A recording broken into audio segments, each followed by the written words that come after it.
Hello, I'm going to take a wild guess and say that you're into art videos like me. And if you're not, firstly, I'm not really sure why you're here, but thanks for stopping by. Feel free to subscribe. And secondly, you're probably about to be very disappointed. But if you are into art videos like me, you've probably had YouTube recommend from time to time some beautiful videos like these. That's right, acrylic pours.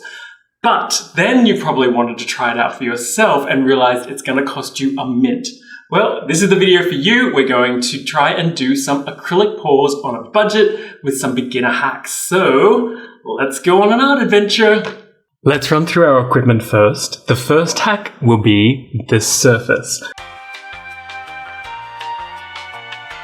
So I've placed down some old copy paper here that I use for swatching and testing materials out. You could use that. You could use something like this, some paper towel. And you could also have somewhere that's going to catch all of the paint automatically. And that's what I'm going to do here. Well, a combination of that and some messy copy paper. So what I've done here is just taken a food delivery styrofoam plate or something. You could use a paper plate, styrofoam plate, something like that, that's going to be able to catch the spill, or maybe an old tray of some kind. You could maybe also see I've put a water bottle lid here. I've glued it down with a water-based glue so that it sticks in the middle, and then I'm going to be able to put my surface that I'm working on onto that and move it around. So to recap, you need some sort of surface to place your canvas or working material on so that you don't ruin your desk. All right, next is the actual surface that you're working on. I'm going to start with a 4x4 inch artist panel here, just because I received it in a Paletteful Packs art subscription box this month. You could also use a cotton canvas panel like this one. They're very cheap from Art Alternatives. I'm also going to try using just a piece of mixed media paper. You could also, this one's from Strathmore. It's a 400 series, quite thick. It feels very much like a thick cardboard or Bristol. You could use watercolor paper, just not regular paper. You need something that's quite thick. And if it's watercolor paper, it would need to be something like 300 GSM, a quite thick one. So I'm going to start with this for my surface. That's the second thing. Try to find a surface that you already have around the home. Every single thing that I'm using for this acrylic pour, I've just got in my home. So I'm just attempting to do a pour with nothing but the materials I have in my home. And so you should just try to give some thought to what you could use as well. So that's the second thing, what you're actually going to put the paint on. The third thing is the paint. And the main reason why I'm doing this pour is because I just received this paint here. It's golden fluid acrylics in a recent Paletteful Packs box. So I've received titanium white, phthalo blue, green shade. Oh, here we go. Benzimidazolone yellow medium. Hopefully I did that right. And quinacridone magenta. And so I'm going to use these paints, or some of them. If you need some sort of acrylic, obviously, to do an acrylic pour. If you don't have a fluid acrylic, I would recommend, and I'm also going to try doing this, perhaps adding in some gesso, because gesso is more fluid. Now, if it's white gesso, you're probably going to tint or make the paint more pale or a different shade. So that's what happens. You could also use clear gesso if you have that lying around. And in a super pinch, and I might try this as well, you could also use my next hack here. So is this like hack 4 now? Or something to help the paint to be moving around, which is just water in a spray bottle. So I've got a bigger spray bottle and a smaller spray bottle. I already had this bigger one that is just kind of like a home cleaning spray bottle. And then I've just received this smaller one in Paletteful Packs for December 2019. If you haven't seen my Paletteful Packs unboxing video, firstly, what are you doing? And then secondly, I'll put a card up, or you can look back at my recent videos and you can find that. Okay, so then you need, maybe as an optional thing, you want to, so this could be a fifth hack, you want to mix new colors.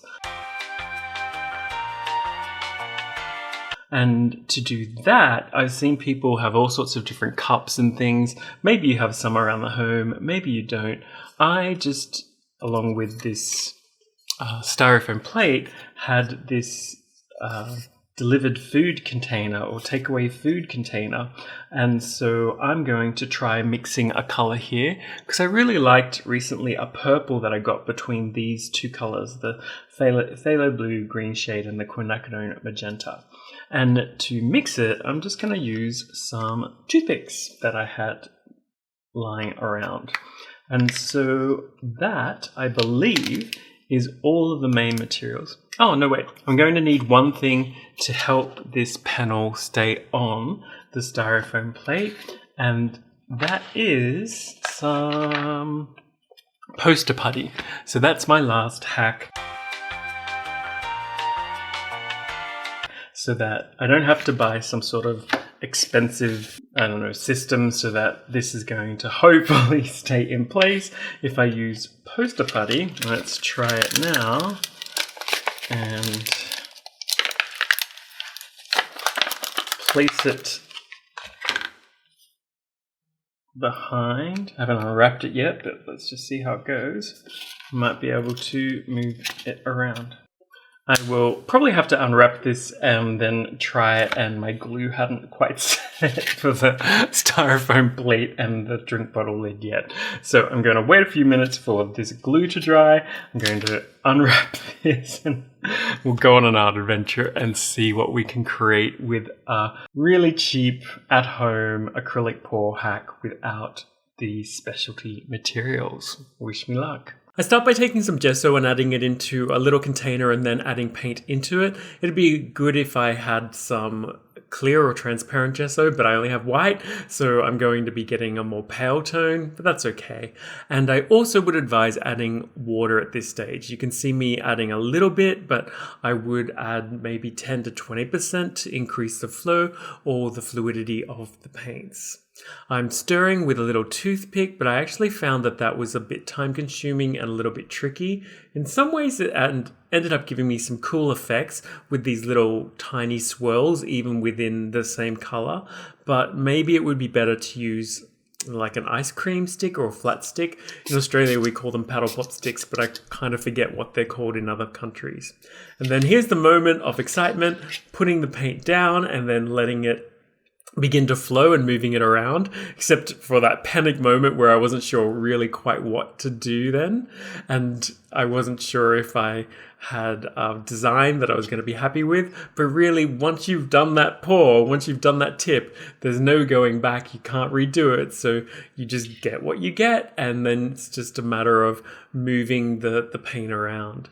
And you can see that it's flowing quite well, particularly on these artist tiles that I received in the Paletteful packs for December. They're really smooth. The flow of them is just brilliant. I love that top left-hand corner in particular. So once I get the whole tile covered, I begin to try and move the paint so that there's more of that effect, that deep rich blue and that magenta red, which had almost disappeared for some reason. I want to get more of that. You can see me also adding in little swirls with the toothpick and then adding in some more drops of paint on top. I've seen some people do similar effects during acrylic pours, so I decided why not try it since I didn't get quite the effect that I wanted to. But then once I actually did tilt it a little bit more, I ended up with something that I'm really quite happy with. And I can see these making a really great sort of drink coaster design set, especially with these tiles. You just need some sort of varnish to finish them off with, which I don't have at the moment, so I'll have to purchase that. That'll be one of the only item that I'll need to purchase extra. And again, try to use what you've got. Including, if you don't have gloves like I don't anymore, just maybe use something like a plastic bag wrapped around your hand. Again, just try to use the things that you have, especially when you're trying out something and you're not sure if you want to invest a lot of money into it. Although gloves, I keep saying I need to buy gloves and then I keep forgetting or putting it off. I've moved on to a second pour here. This time it's with the Strathmore 400 series mixed media paper. And I realized quite quickly that I actually don't have enough paint for this one. And that it's also a little bit tricky because I don't have gloves and I'm using the plastic bag.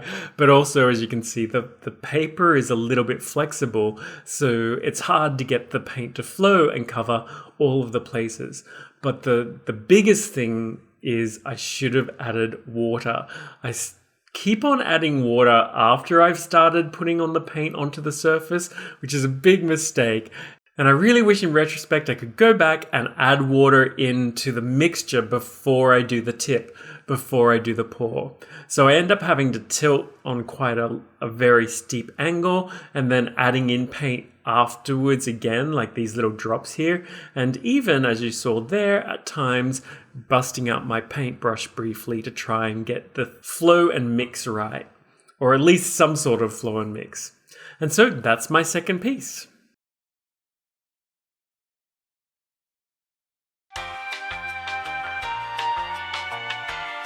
I noticed after I was finished though, I had all of this paint that had pooled into the styrofoam plate, and I figured, well, why not use that? Again, I should have sprayed water into there or added water into there, but I guess I was also just kind of overwhelmed by the whole process and doing everything and just trying to get it all done before the paint would set or dry. I actually did though at first, didn't even think to use this paint, so it actually sat for about an hour, but because it's high flow and there was a lot of it in that styrofoam plate, I guess, it didn't all dry, and there's more than enough for a third pour here. So I'm so happy that I did that. I wish really I had have added some water to increase the flow, and I end up having to spray onto this and then use my paintbrush a little bit. But I love some of the colors and patterns that I got on that leftover paint that would have just gone to waste. So if possible, try to collect the paint that drips off and consider reusing it.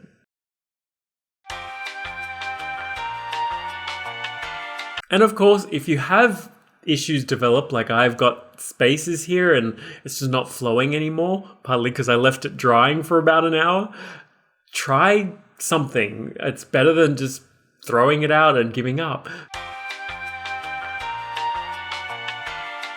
So then I spray with some water and then I add some final touches of paint. Surprisingly, to put those last few drops on when it's high flow actually works quite well. Again, if you don't have high flow paint, I would pour the paint out into a little container and then add some water, mix it together, and then add it on so it's going to actually flow. I found that I still had a little bit of paint left, but nowhere near enough to do another pour. So I racked my brain and I thought, well, why not take one of my canvas panels, this one I also got in Paletteful packs for December, and just do a base coat covering.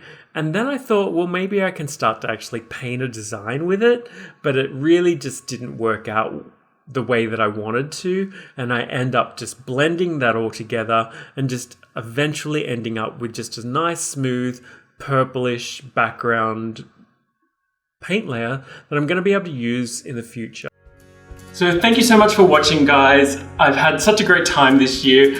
Thank you so much for all the people who have liked, shared, subscribed, and all those sorts of things. And of course, my favorite thing, comment down below. I'd love to hear from you.